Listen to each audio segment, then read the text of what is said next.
Imagine that you are an outcast, completely disregarded by society. No one loves you. You don't have any guaranteed shelter, not a guaranteed morsel of food or water. You don't know if you're going to be able to find somewhere to sleep tonight. Unfortunately, some people don't get to imagine this. This is their life.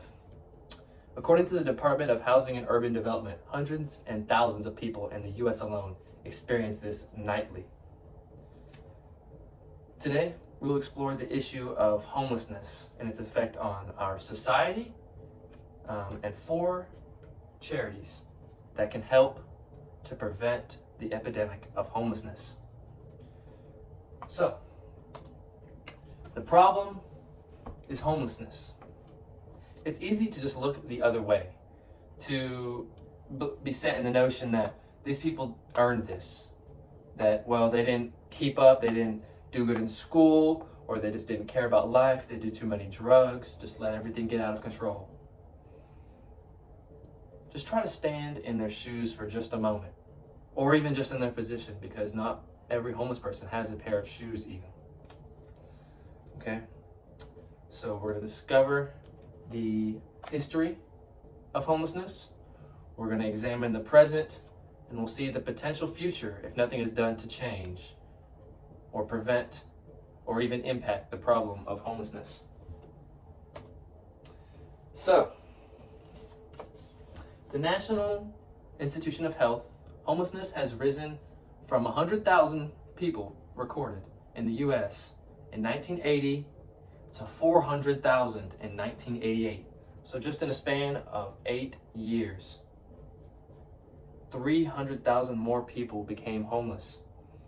Today there are around 582,000 homeless people, which is 2,000 up from last year alone. All right. Homelessness first began after the Civil War. After the Civil War was over, many people left their homes to try to find work or jobs. And according to the Home War Project, this is the main reason that started homelessness as a national issue in about in the 1870s. Youth homelessness emerged also because as men were leaving their homes to find jobs, their children were often stay behind and wait for them to find those jobs. But unfortunately, as their parents became homeless, their children soon followed. Many homeless people were put in jails overnight just because it became illegal to just try to sleep on the streets or panhandle. And according to the University of Washington, homelessness was mostly a result of failing to pay rent around the 1970s and forward. So, this was obviously kind of the beginning of the problem of homelessness. Even back in the day, it was easy to imagine that it couldn't have been that easy to be homeless because there's less, the rent was lower, there were more available jobs. Well, that wasn't quite the case. So, homelessness today. According to the National Alliance to End Homelessness, 70% of all homeless people are individuals who are alone with no family or friends. Also, 34,000 unaccompanied youth or children account for the homeless population. So out of the 580,000, there are currently 32 to 34,000 children living alone on the streets, in barns, wherever they can find a place to rest their head. According to the New York Times, homelessness is rising at an alarming rate. Today, along as decades ago, the main reasons are the increase of housing and the cost of just living. Obviously, prices are inflating these days. Gas is going up, and of course, rent and just trying to buy a home is rising in this society. But unfortunately, the amount of jobs is not getting higher, and neither are the wages. So it's going to be hard for that to translate.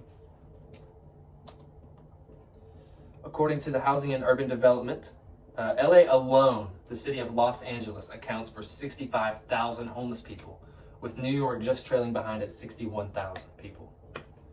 These huge cities are the main habitats for homeless people because, especially out there, the rent is extremely high. And for those people that are born into bad situations, it's not always an easy outcome.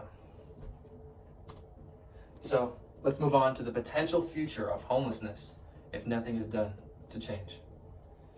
According to the U.S. Interagency Council on Homelessness, there's evidence that shows that the increase of rent prices comes along with a correlation of the homeless population.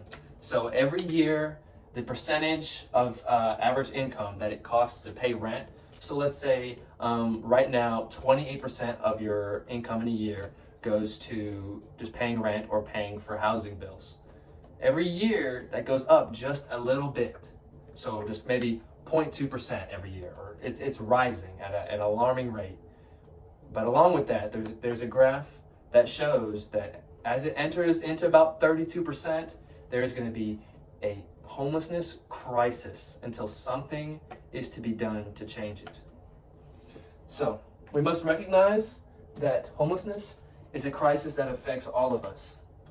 And we must do something to help these people, because you and I are only one or two shortcomings away from being in the same position. And we all know we would all want someone to care about us as well. So I'll be passing this on to Dergi Modesto, and he will talk about the Path Charity people attempting to help. And in conclusion, call to action, we must do something to help these people, whether it just be volunteering at a local shelter to help these people try to get back on their feet, or donating clothes, or just being a positive spirit around these people. You and I can help change these people's lives and change the course of homelessness in America.